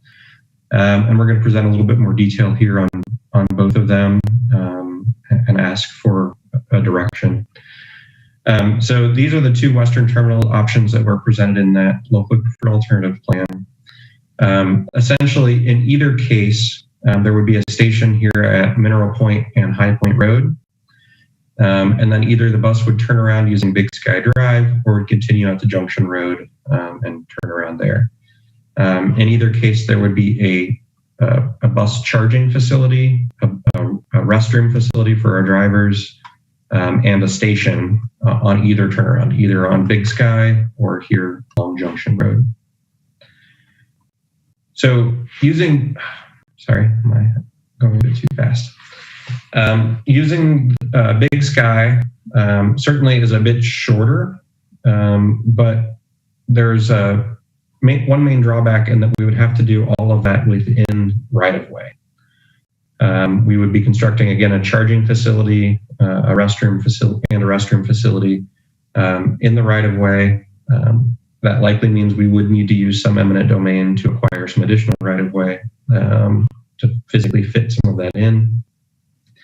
It does limit our ability to use those facilities for other routes, to create an endpoint for some other routes, just because there's not, ample space there to lay over on the street. And the reason we were initially kind of interested in this is that there is a large parking facility in the movie theater there on the south end, which is kind of shown here. But we don't own that, and obviously would not want to own that. And so it would require some sort of private-public partnership to have any sort of park and ride ability there, if that's something that we would want to do. But because of the fact that we would need to acquire some right-of-way here, and that there's not a clear way to do so, it would potentially impact our environmental study for the BRT. And then I think having that equipment, especially the charging equipment in the right-of-way, does present some challenges. That equipment kind of hangs out over where the bus would be and has a small pantograph that comes down and touches the bus to charge it. And that is not designed to have clearance for any size vehicle. And so there is always a potential that if that's hanging out over a public street, that an oversized vehicle could come through and potentially damage it. So for those reasons, we started looking a bit further west at a city-owned property on Junction Road, just south of Mineral Point. This would give us the ability to have off-street facilities for charging and driver restrooms. It also touches a few more destinations. It gets us past the Beltline, so the Target, Menards, and all the other shoppings there. As Tom had mentioned, that obviously it's going to be difficult for somebody to carry some plywood from Menards here, but there are a lot of employees that this could potentially benefit at either of those locations. We also could have because of the amount of space that would be available, we could potentially serve other routes here. That could be beneficial, especially in a world in which we go to an electric fleet. That would give us another location to charge electric buses for other local routes as well. We would have space here for a park and ride or joint development opportunity. This would be structured similarly to the joint development project of the big Brayton lot that I mentioned earlier, but we would not necessarily propose joint development here. However, we could include the value of the land in the in the project cost and contribute that value of land in lieu of debt service. So in many ways, it's similar to the joint development program, but we wouldn't necessarily have to redevelop it after the fact if we chose not to. I do think that there is benefit to a park and ride facility here, especially once we get out right next to the Beltline, and we've got a lot more of urbanizing Madison to the west of here, Verona to the south. There is a potential that a park and ride could yield some pretty decent ridership improvements, but it's not necessarily required that we would do so here. We would just have the space to do so if we chose to. So for all of those reasons, staff is recommending that we move forward with option 2 here. If we chose not to build a park and ride, there really would not be a significant cost change. In fact, we would see, again, a reduction in debt because of the ability to contribute the land in lieu of that debt. Adding a parking facility is what would add some additional cost compared to what we had already planned in terms of a driver facility, charging, and restrooms and things. So, I've got a few other just quick slides that I can run through, and then we can come back to this. I want to talk about the East Terminal as well, and then a few other things, and then maybe we jump back into both terminal locations. So the East Terminal, we've also got an alternate proposal, or we've got an alternate proposal on the table, and this was not conceived of in the locally preferred alternative plan. So in the LPA document, we had shown an end point either at Independence or East Springs, which are essentially both in the East Town Mall area. As we dug into things a bit more, and as we moved forward with the purchase of the FedEx site for a satellite facility, another option kind of came to us. And that would be to do what's shown here and essentially split that route. The bus route would be coming every 15 minutes to the East Town Mall area. And rather than just turning it around there and having other 30-minute routes connect to it and force transfers, if instead we just continued the buses, every other bus in one direction, every other bus in another direction, we could achieve the same result in terms of operating costs, but provide significantly better service both to the Sun Prairie Park and Ride and to the American Center area. And that's because we would be replacing the Route 26, which basically just circulates to the American Center and the UW Hospital to East Town Mall, and the Route 23, which Sun Prairie pays for the entirety of. It is a peak hour only service that goes all the way to the square from Sun Prairie. Instead, in this scenario, rather than paying for all of the Route 23 in peak hour only, they would be paying for the extension portion of the BRT all day. So rather than paying for 10 miles for 4 hours a day, they would be paying for a mile all day. Again, that allows them to shift their costs that they currently spend on that route to this and have a net zero operating cost change. The one thing, it would also benefit the American Center because all those people going to and from the American Center area are required to make a transfer at East Town Mall to get anywhere because that Route 26 just ends at East Town Mall. This would give them the ability to travel all the way downtown through campus and all the way to the west side of Madison. Another kind of side benefit is that if we extend it just a bit further past the highway, we can connect to our metro maintenance, our new satellite facility.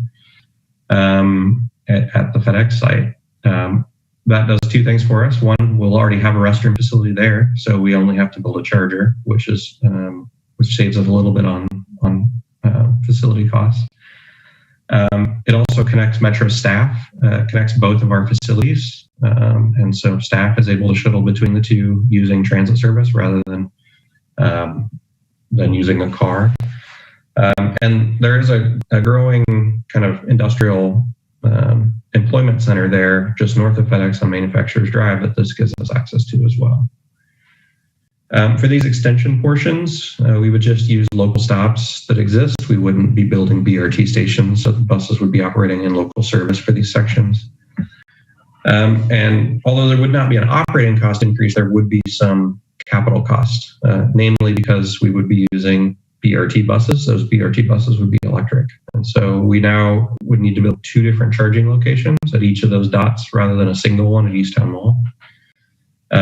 Sun Prairie has already offered to foot the cost of the local share of that, which is about $210,000.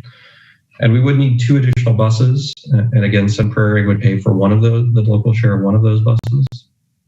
And Madison would pay for the other. And that, however, we would be offsetting one additional 40-foot bus that we would need to run the Route 26. And so while the bus is more expensive, it's not a net increase in the number of buses we have to purchase. But again, because it's paired with the BRT project and the additional federal money that's coming in as part of that project, the local share even of that one bus still does come into less than if we were to buy a regular 40-foot diesel bus replacement for the Route 26 with just local money. So,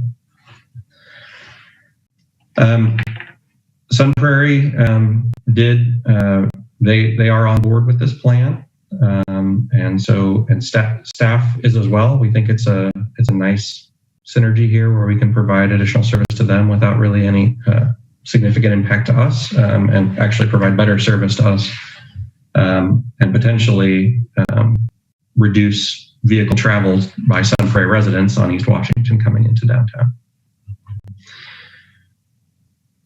A few other, sorry, I keep using my scroll wheel, which is a bad idea.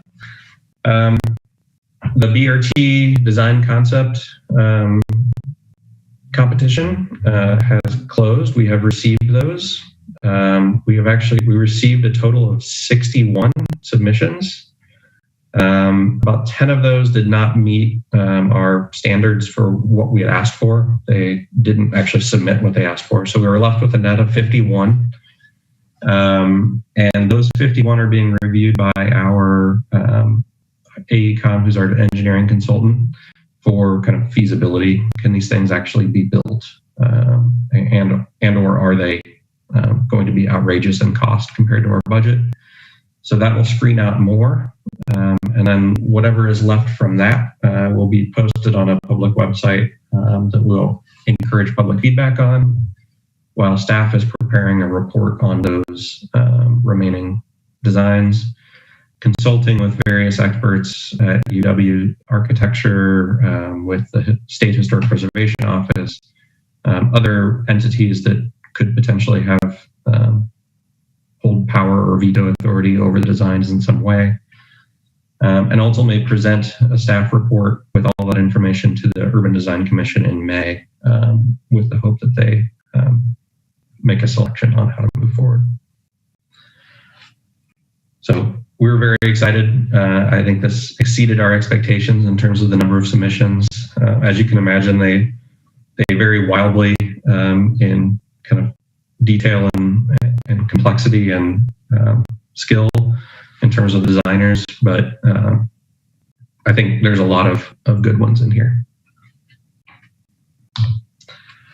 And then just a note on FTA evaluation rating, we are expecting the federal budget proposal from President Biden soon. That would include a rating for our BRT project, which we expect to be a medium high.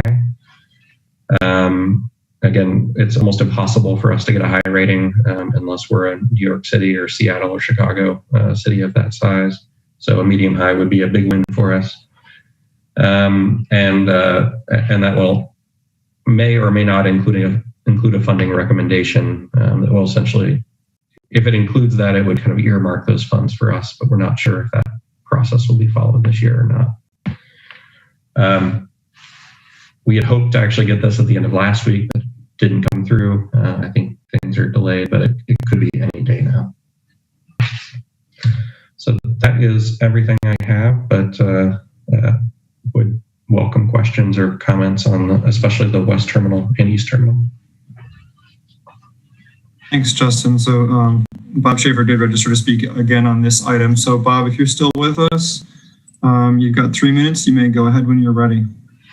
Yes, I am still with you. The one thing based on the last session that there was, I think, some reference made to city or the payback having to go back to Metro or something like that.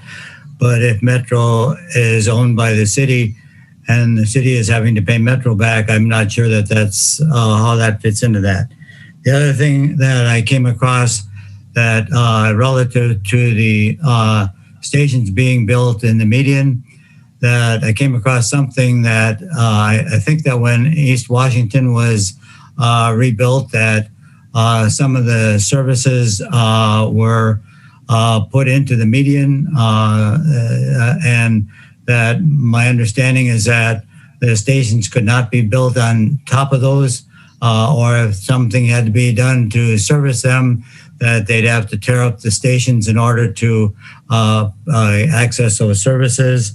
And when you looked at the American Family site out there, that what you need to understand is that the building entrances to American Family itself are actually on American Family Parkway, and that people would have to walk a quarter of a mile or so from the building in order to get onto the bus. And there's a elderly home center, assisted living place out there that does not, that would not provide easy access to that. So I think that some of this needs to have a lot more thought put into it, and that it's something that I think, again, is being developed without looking at all of the factors involved in it. That's just my opinion. Thank you, Mr. Schaefer. Are there any questions for the speaker? All right, seeing none. Questions for Justin? All right, then comments, feedback for East and or West side stations. Alder Foster. Yeah, I think both the terminal changes look like solid recommendations to me, so I'm supportive of both of those. I think on the West terminal, the only thing I would say is I'm maybe less confident on the kind of relative value of the park and ride. So obviously that would be a whole nother sort of project proposal, et cetera. But I think it's worth really looking at that and comparing it to the other options, right? Like a joint development and what would be the kind of relative benefit of a park and ride versus some other kind of development on that parcel. But I think the actual location and the use of that parcel makes a lot of sense to me. And then just on the design competition, that is really great news and exciting news. And I'm assumed that the requirements that were there already cover a lot of the things sort of most important to riders. But just given, I remember when this came through, I had even thought, maybe it should get some feedback from the Transportation Commission rather than just urban design. But I guess I just want to make sure that we're prioritizing sort of functionality and rider experience in the design more than even sort of aesthetics from people driving by. So I think urban design is, obviously going to be looking at it primarily from that second factor. So I just really hope that staff does a really good job of highlighting that, and that in terms of the public input part, let's also make sure that we're really calling that out and getting feedback on kind of what it would be like to use those stations as much as what they look like from the outside. So yeah, that's my comment. Thanks. Yeah, and just to touch on that briefly, we do have a scoring system in place for reviewing these, and user functionality and is the most heavily weighted scoring criteria. All right, thanks, Alder Foster. Thanks, Justin. Chris, go ahead. Thanks. I will echo almost exactly what Alder Foster said in terms of the terminal locations. I think option 2 does look good, and that is in spite of whether or not the park and ride makes sense. And just to preview this conversation about park and ride, I think the way that I would look at it is, we're getting ridership out of it, but it's like it's a given number of riders per day, pretty much. I think if it's a 500 car lot, we're probably going to get about that many riders per day. Maybe it'll turn over twice at a high cost. So when we get to that point, I think it will be helpful just to see like what's it really costing us over the long term to get those riders versus what the long term value of something else is. So, but yeah, looks good. Thanks.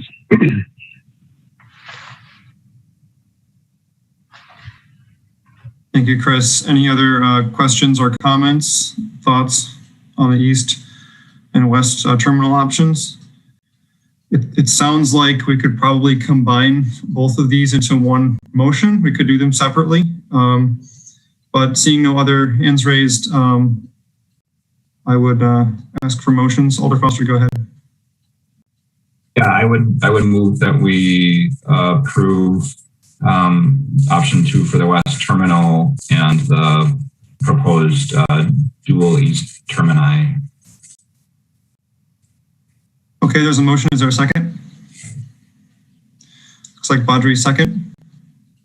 Thank you. Alder Foster, do you want to speak to your motion?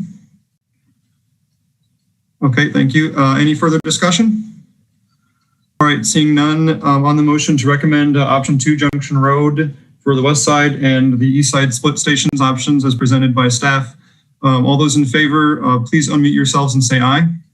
Aye. Aye. Aye. Aye. Opposed, no. Chair believes it's unanimous. If you'd like to register a no vote, please raise your hand. Seeing no hands raised, that is unanimous. All right, thank you. Our last item for the evening then is Legistar 64862, review tools downtown bike parking report status. All right.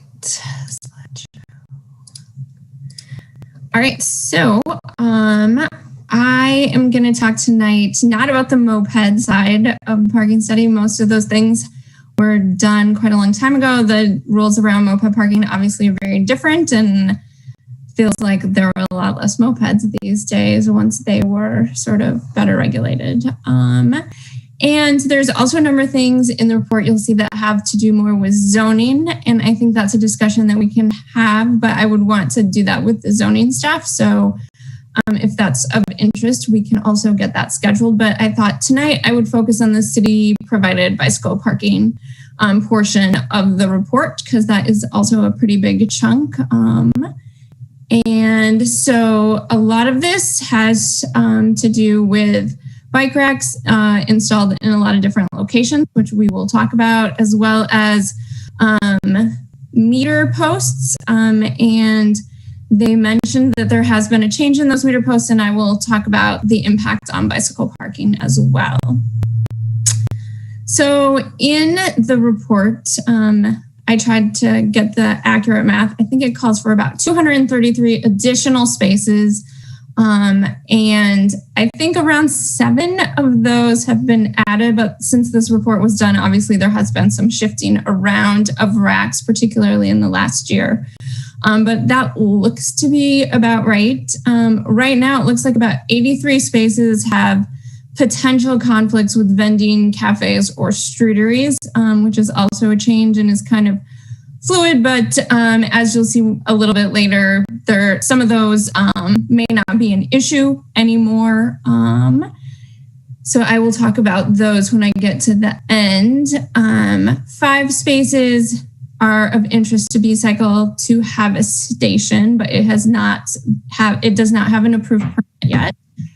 10 spaces, I think we could do, but we would need to maybe change the rack a little bit from what was in the recommendation to just have a little bit of a less impact on a transit stop and just on a pedestrian area.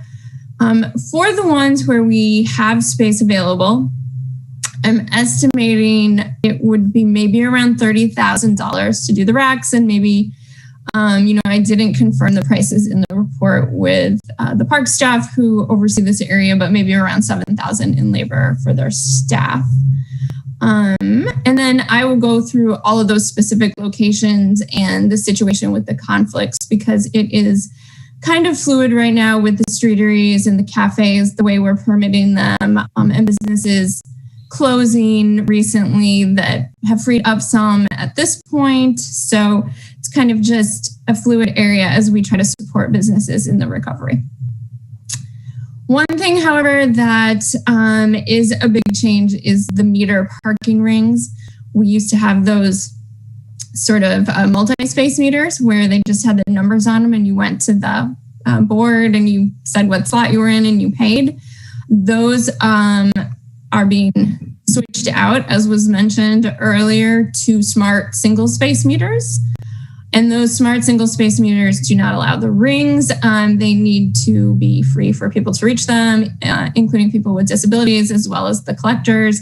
And when bikes are parked there, that impacts that. So right now, the parking utility has removed 101 rings.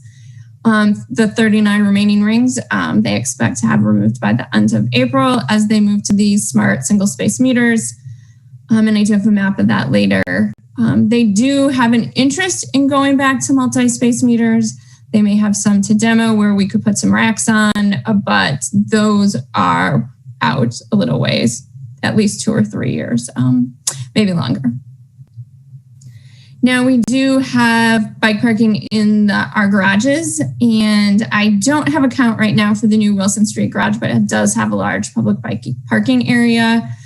None of these stalls have been put in, and I think that's definitely an area that we can review as people are coming back downtown to see what the usage is. And I'm sure the budget is, not changed greatly since this report came out. So around that $12,000 mark, if we were to install the ones that were recommended here. One thing that was also recommended was signage, and we had started talking to the parking utility about that pre-pandemic, but that has been on hold. But I think this is a great time to start working with them. They were definitely open to coming up with a design that would complement the signage that they already have on the various garages so that we could get that in place. Long-term bike parking is an area that has changed dramatically. The Madison Bike Center is, partially open. Freewheel has opened some services and are just awaiting for the changes in the pandemic to make all of the services at the Wilson Street garage at the Bike Center available, but they are doing sales and service. And I know that they look forward to having membership and getting their lockers and their showers and stuff in use when they feel that they can do that. Another thing that was in there was the idea of having a bicycle cage, which provides a more secure opportunity to keep your bike. And it was recommended that we might pilot one at the State Street garage. Obviously, that's also something that's changing. I don't know if you or the Transportation Commission reviewed the RFP for the redevelopment, but there is the potential for that to be rebuilt. And then the parking utility when we were talking about this pre-pandemic, just the idea of who would operate something like that was something that they would need to work through. Now, there was a recommendation related to sidewalk cafes and vending in which the idea was as people's permits expired that we would place the parking and not renew the permits. that has not been something that has changed, and we are not doing that. Right now, we're just trying to work with each request for a streetery or a cafe and see how we can kind of make it work. So that is definitely something that we'll need to think about going forward, if that's a recommendation that we want to pursue, or if we would want to pursue it later. Another thing that's in there related to bike parking is just the removal of damaged or abandoned bikes.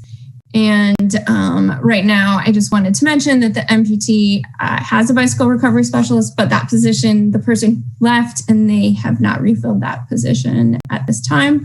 And I don't know what their time frame is on that. It's definitely on hold for now.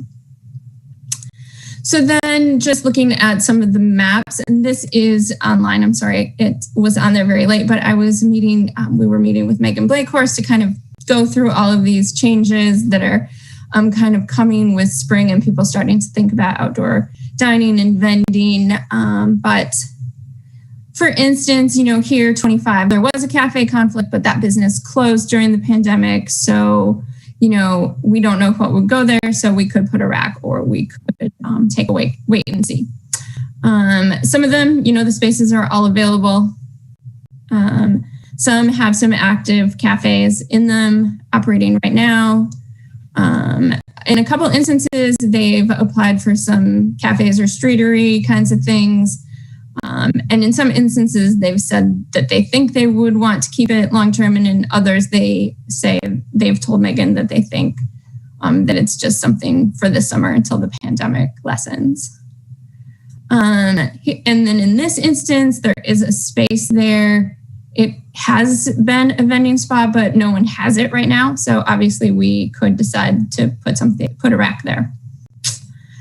This is the one where B-Cycle is interested and it is thinking of putting in a permit request for that space there because they wanted to get something in that area, and the other spaces that they had suggested were not workable.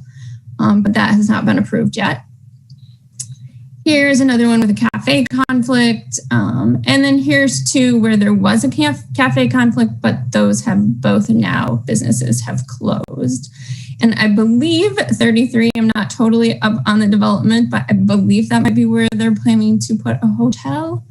Someone else probably knows more about the developments than I do, but I think that is where it is. Here we have a Saturday only vendor conflict, but obviously that's a problem with the permanent bike rack. And then the same here, we have some food carts and vendors here now that didn't used to be there. This is one I think was installed. Here, I think we could, just do some different things. In one case, it called for a double rack, which I think would be possible with the space there. And then 2, I think we could do some racks. Just 13 is right by a really busy transit stop, so I wouldn't want to really crowd that too much because people do like to stand there. Particularly, I think until the pandemic is over, people probably like to spread out a little bit more. And then 49, maybe a little bit of a smaller rack than the plan called for would fit there. That is a busy area for pedestrians. And then here we have some new streeteries and cafes, but those might just be for this summer, not long term. So those could then go in after that. Here's a couple where we definitely have the space right now.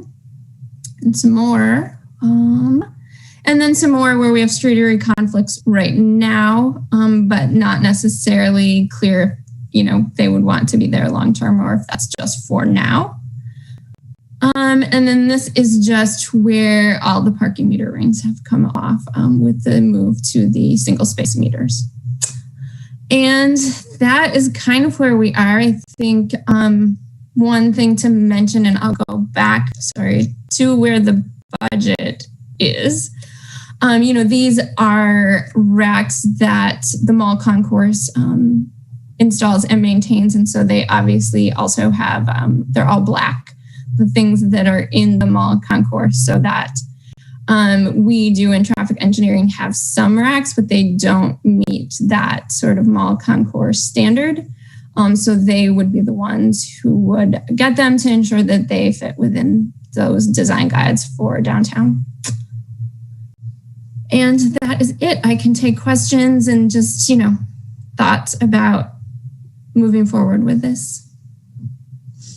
Thanks, Renee. Any questions? Alder Foster, go ahead. Oh. Thanks, Renee. One question about, and this actually, maybe this is for Tom, were there bike parking requirements in the Lake Street garage RFP? And if so, how do they match the recommendations that are in this study? Or maybe you can answer that, Renee.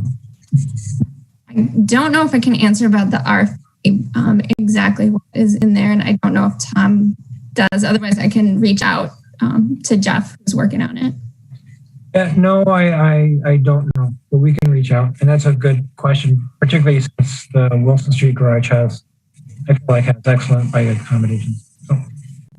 Yeah, and I think it wasn't in our last conversation at TC about the RFP, but in the sort of first round that did come up, and even like, would that be another good spot for maybe the same kind of bike center, but even partnering with UW, or because they've got their little sort of bike center in LNC White garage.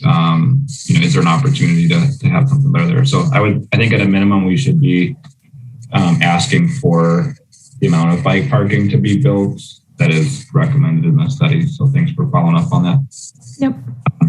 On the abandoned bikes one, Renee, you said there's a position with MPD that's not filled for the recovery specialist. So can you, what is the role of, do they have a hand in?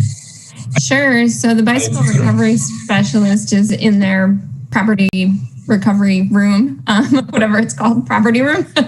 And they were the ones who were responsible for, just handling abandoned bikes, recovered bikes of any sort. So if someone, like, you can go on to the report problem and report that there's an abandoned bicycle, and this was the person who would tag it and then remove it after the time period passed.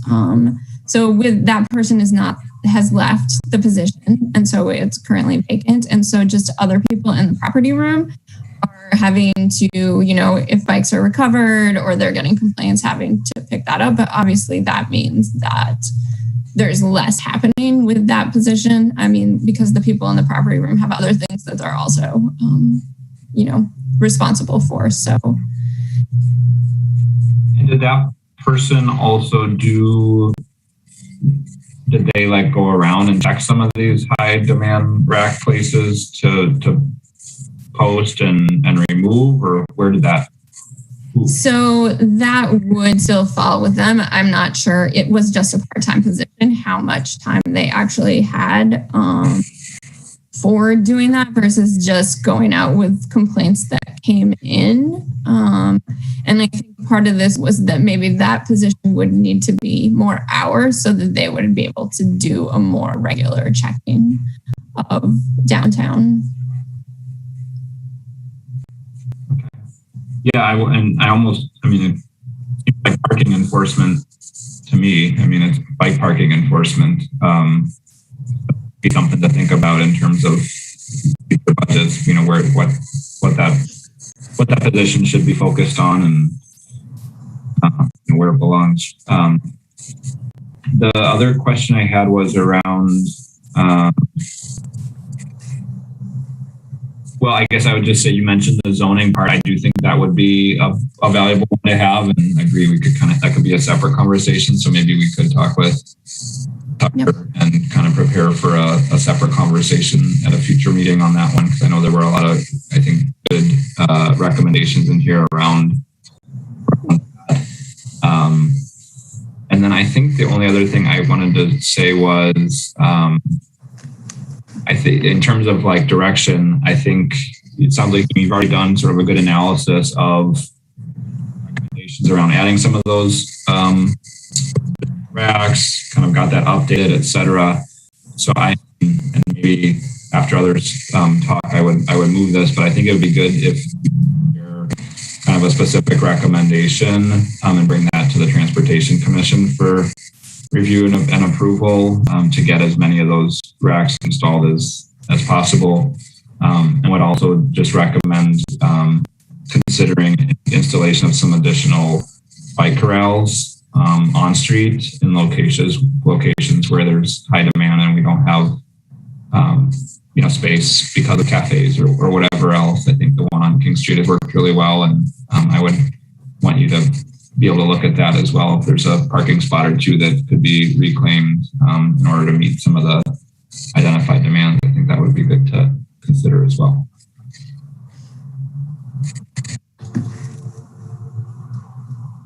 All right, thanks, Alder Foster. Are there any further questions or comments? All right, seeing none, thanks, Renee, for this update. That is all we have for the evening. I would entertain motions to adjourn. Or a motion. Motion to adjourn. Thank you, Randy. Is there a second? Second by Chris. All those in favor of adjourning tonight's meeting, please unmute yourselves and say aye. Aye. Aye. Aye. Aye. Opposed, no. That appears to be unanimous. Good night, everyone. Thank you for your time. Good night.